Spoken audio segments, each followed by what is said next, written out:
Hoje, falando um pouco de gravitação universal, que é um assunto muito fascinante. Aí você já lembra daquela velha história, daquele velho ditado que Newton, ele ao ver uma maçã cair da árvore, ele percebeu, veio aquele estralo na mente dele, aquela ideia diferenciada. E ele percebeu, poxa, massa atrai massa, mas também isso tudo é influenciado pela distância entre esses corpos. Bom, essa história, certamente, a gente não sabe o que de fato aconteceu, mas é muito provável que tenha sido um mito. Porém, foi muito importante para que a gente possa elucidar melhor essa parte da gravitação universal, ou seja, a atração entre os corpos. Isso segundo a física clássica, é claro. Porque segundo a relatividade, as teorias de Einstein, isso modifica um pouquinho mais. A gravidade vai ser vista como um efeito da distorção do espaço-tempo. Mas isso fica para um outro vídeo porque a viagem é muito longa. Mas bem, meu nome é Carlos e eu quero te convidar. Quero te convidar para que você venha para esse vídeo. Vamos falar um pouco de gravitação, que isso é fascinante, se conecta perfeitamente com as leis de Kepler. E bem, se você gostar desse vídeo, peço que você deixe seu like. Não se esqueça de se inscrever, porque isso nos ajuda bastante, nos dá aquele incentivo, aquele gás, né? Para a gente conseguir seguir cada vez mais nos assuntos de física. Mas hoje mesmo, vamos falar de campo gravitacional, órbitas elípticas, órbitas circulares, velocidade de escape e tudo mais que a gente puder. Bom, então vamos nessa, vamos iniciar essa viagem na parte da física. Então eu conto com a sua participação e com a sua ajuda. Então vamos nessa. Bom, a gente pode observar essa situação esquematizada aqui, em que eu demonstrei dois corpos, por exemplo, um planeta e uma estrela, e que eles se atraem mutuamente. Poxa, aí você me pergunta por que isso? Bom, você percebe aqui que eles estão a certa distância entre si, uma distância d, e um corpo M1 atrai o corpo M2, assim como o corpo M2 atrai o corpo M1. Aí veja bem, calma. Bom, você percebeu que existe um para-ação-reação, portanto a terceira lei de Newton é perfeitamente satisfeita. Um atrai e o outro também atrai, ou seja, toda ação gera uma reação de mesmo módulo, ou seja, de mesma intensidade e direção, porém de sentidos contrários. E para provar o sentido contrário, ó, coloquei inclusive um sinal negativo em um desses vetores. Bom, e quero que você preste atenção que esses corpos massivos, eles produzem um campo gravitacional. E anota isso daqui que eu coloquei, pelo amor de Deus, isso aqui é muito importante, não deixe de anotar. Que eu falo assim, ó, todo corpo material origina um campo de forças na região do espaço ao seu redor. A gente não tem como ver esse campo gravitacional, é como se fosse um perfume, tá ligado? Um perfume e que a um certo espaço a gente consegue perceber esse cheiro, mas ao passo que a gente vai se afastando, percebemos que essa força gravitacional vai diminuindo. Bom, então a fonte desse campo gravitacional são justamente esses corpos massivos.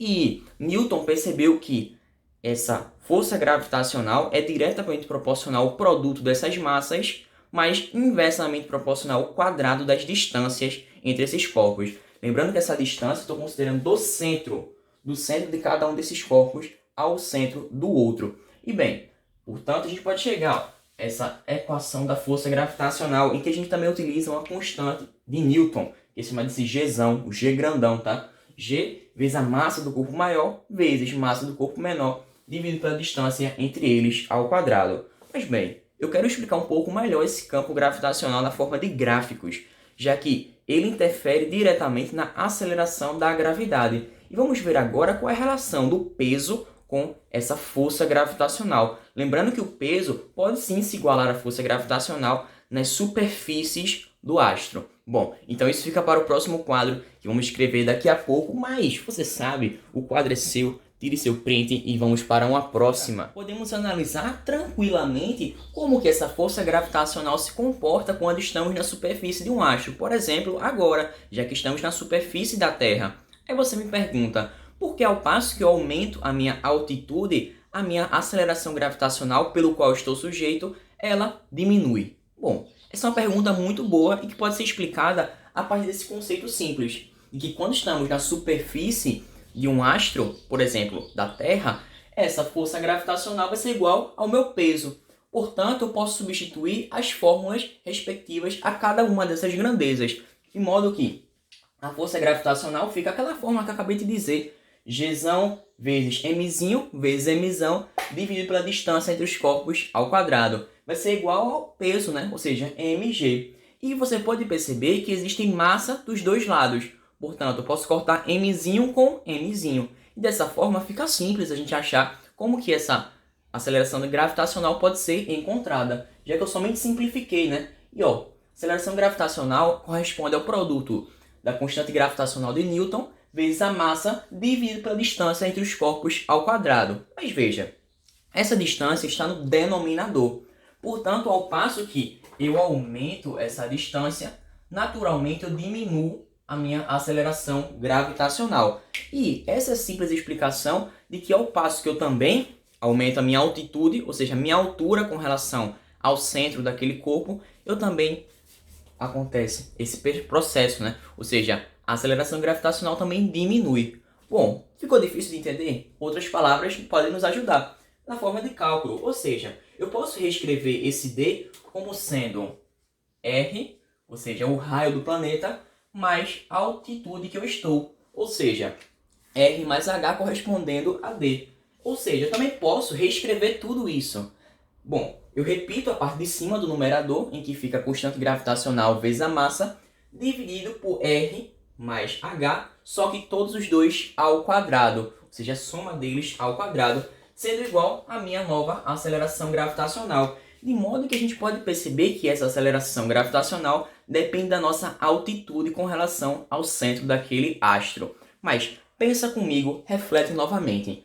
Se agora eu posso perceber essa correspondência, essa fórmula inversamente proporcional, eu posso tudo isso reescrever na forma de um gráfico, não é verdade? Em que o eixo y corresponde à minha aceleração gravitacional e o eixo x corresponde à minha distância. E você sabe que distância considero o raio do planeta, do centro até a sua superfície, mais a minha altitude. Portanto, ao passo que eu vou aumentando a minha distância, aumento o meu D, naturalmente o meu Gzinho ele vai diminuindo. E perceba que uma queda na fórmula de fórmula exponencial, ou seja, a função exponencial, ela vai decaindo, decaindo, decaindo, né? E bem, por que eu estou dizendo que é exponencialmente? Porque justamente eu estou considerando que a nossa distância está como sendo um termo quadrático. E dessa forma, ela vai descendo, descendo, descendo, descendo, até chegar nas proximidades de D, mas não toca nesse eixo. Bom, então esse é o nosso segundo quadro em que podemos perceber justamente essa relação, essa correspondência entre a altura e também a minha aceleração gravitacional. E o quadro é seu, vamos para o próximo. Ora, você aí já vai descobrir quais são os tipos de órbitas que podemos ter. Mas eu quero falar de duas das principais, que é a órbita circular e a órbita elíptica. Mas uma está relacionada à outra. Portanto, preste bastante atenção na primeira, que é a órbita circular, já que a velocidade dela vai implicar justamente na órbita elíptica. Mas vamos com calma, vamos aos poucos, saboreando o assunto, como eu gosto de dizer. Bom, você sabe que quando existe um movimento circular, você já se lembra do que? Resultante centrípeta.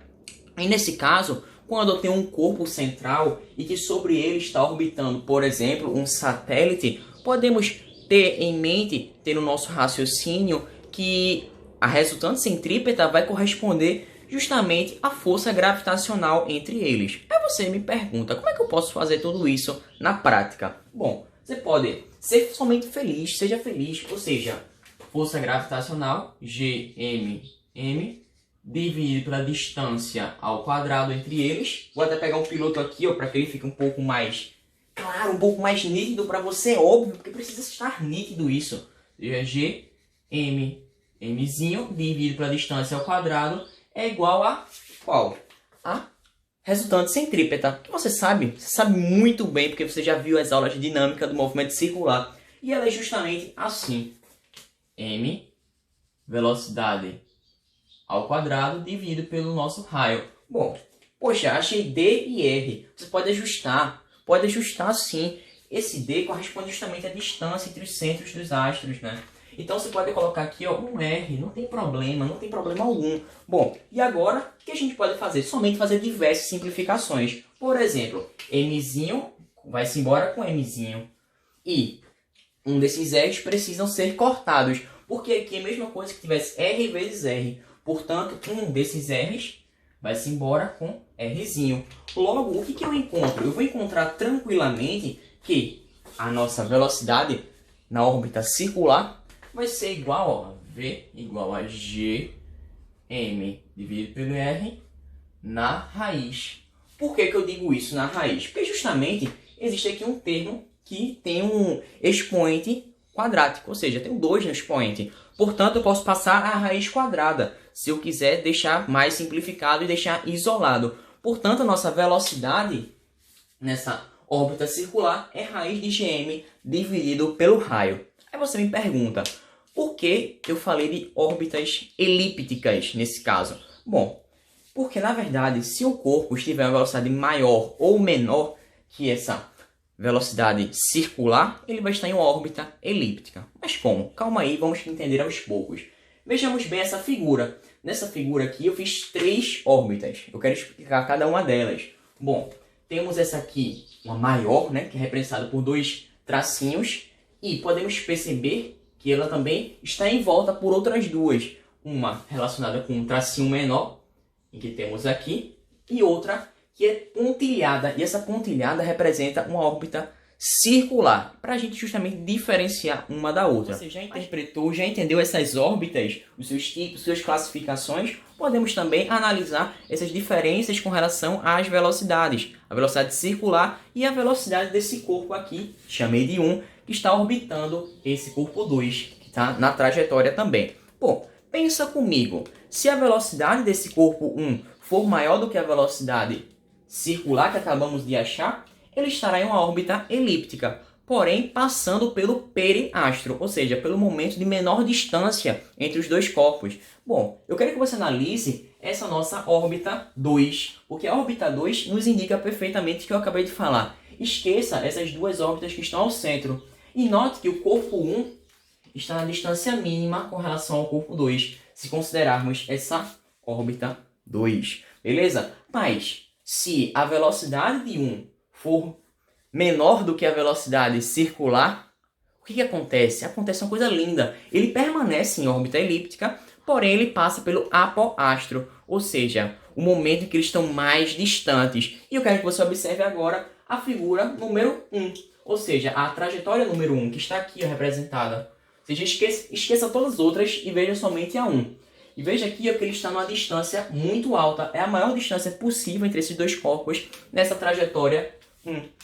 Bom, então aqui está relacionada essas velocidades da órbita circular com a velocidade na órbita elíptica. É sempre importante trazer essas relações. Perceba como foi importante interpretarmos, acharmos essa velocidade na órbita circular através dessa igualdade, né? Da resultante centrípeta sendo igual à força gravitacional. Mas calma que ainda não acabou. Não acabou, porque podemos achar também a energia dessas órbitas, mas também a energia cinética e a energia potencial, utilizando aqueles teoremas que a gente trouxe nos vídeos de conservação de energia, nos vídeos de trabalho da força-peso e tudo mais. E claro, sem nos esquecermos da velocidade de escape. Mas essa velocidade é muito curiosa e eu quero tratar um pouco mais dela de maneira um pouco especial. Então o quadro é seu, tire seu print e vamos dar uma próxima. Outro exemplo, vamos falar um pouco mais da energia mecânica nessas trajetórias. Ou seja, você já tem noção dessa composição, dessa configuração dos dois corpos.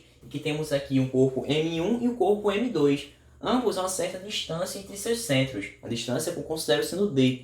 E você sabe também que eles se atraem mutuamente, de modo que existe um par ação-reação, ou seja, F e menos F, como você pode ver, ambos em sentidos opostos, porém de mesmo módulo.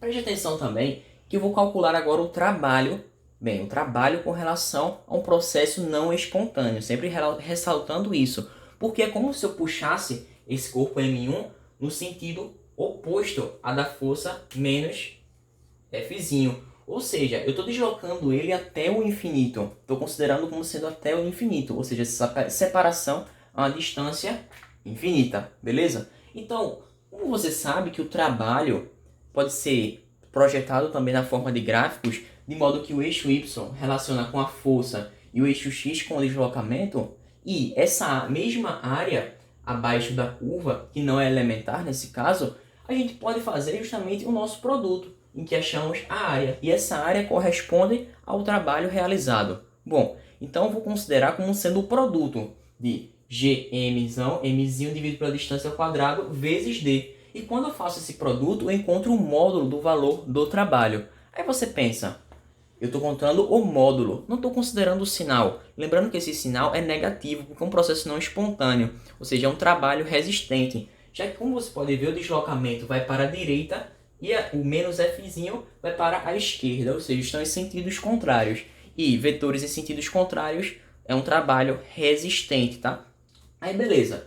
Logo, eu posso também complementar com um sinal negativo à frente do nosso cálculo. Bom, ou seja, a energia potencial gravitacional, naquele caso, é menos G, mzinho dividido por D. E lembrando que eu fiz diversas simplificações, tá? Ou seja, D ao quadrado e vezes D, né? Lembrando que um está no denominador e o outro no numerador. Então é simples, a gente só pode cortar, simplificar, ou seja, Gmm dividido por D, só que eu coloco um negativo na frente para indicar a nossa energia potencial gravitacional. Aí você me pergunta, a energia mecânica, como é que podemos achar? É simples, tranquilo, é muito parecido com essa fórmula que acabamos de encontrar. Só que a diferença é que vamos dividir por 2A, e que esse A corresponde ao raio médio, caso seja uma elipse, ou ao raio mesmo de órbita, caso estejamos considerando uma órbita circular. E bom, então esses aqui são os casos da energia, tá? Do trabalho nessas órbitas. Lembrando que eu estou considerando um processo não espontâneo.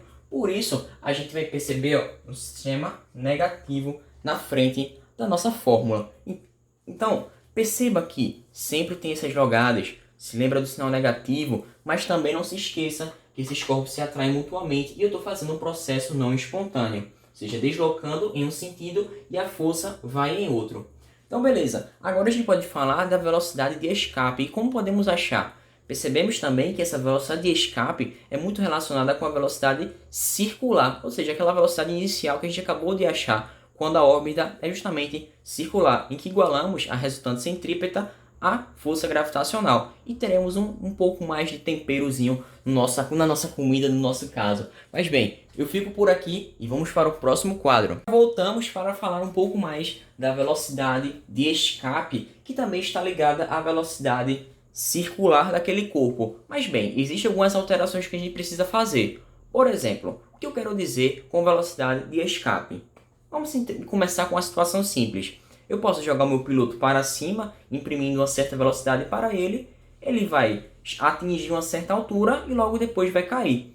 Por exemplo, joguei para cima, ele caiu. Mas, ao passo que eu imprimo uma velocidade cada vez maior, ele vai pegar alturas maiores. E bem, existe uma certa velocidade em que o corpo ele vai sair desse abraço gravitacional. Por exemplo, eu tenho que ter diversas condições para que isso aconteça. Sempre preste atenção nisso. Eu tenho que trazer essas condições e elas precisam ser satisfeitas. Exemplo, aqui elas estão. Bom, temos que considerar um ponto muito distante dessa superfície do planeta, ou seja, um ponto infinito. E bem, nesse mesmo ponto podemos considerar que a energia potencial é zero e também que a energia cinética dele é desnecessária, porque ele escapou desse ponto gravitacional, desse campo gravitacional terrestre, como podemos dizer no nosso caso. Por outro lado, também temos que considerar que ele está livre da atração gravitacional da Terra. Bom, estamos considerando a Terra, tá? Preste atenção nisso, estamos considerando a Terra nesse caso, porque cada um dos astros tem a sua velocidade de escape possível. Bom, então é importante também pensarmos, refletirmos, relembrarmos que na superfície terrestre um corpo pode ter energia cinética e também energia potencial. E elas podem ser reescritas dessa forma. A energia cinética como sendo mv ao quadrado sobre 2 e a energia potencial gravitacional que a gente acabou de achar agora mesmo como sendo menos Gzão, Mzão, vezes Mzinho, dividido pelo raio. Bom, e agora, como a gente sabe que se a gente considerar um sistema conservativo, existe uma conservação da energia. Logo, eu posso dizer que mve ao quadrado, o que eu quero dizer com mve ao quadrado sobre 2? Que a velocidade de escape está presente, tá? A velocidade de escape está sendo considerada nesse caso. Ela vai se igualar à nossa energia potencial, que a gente acabou de achar agora mesmo. A diferença é o quê? Que como eu passei de um termo de um ponto para outro da equação, ou seja, eu joguei de um lado ao outro, eu simplesmente alterei o meu sinal, né? O que ele era negativo se tornou positivo. Mas lembrando que eu estou considerando uma troca de lados de uma equação, tá certo?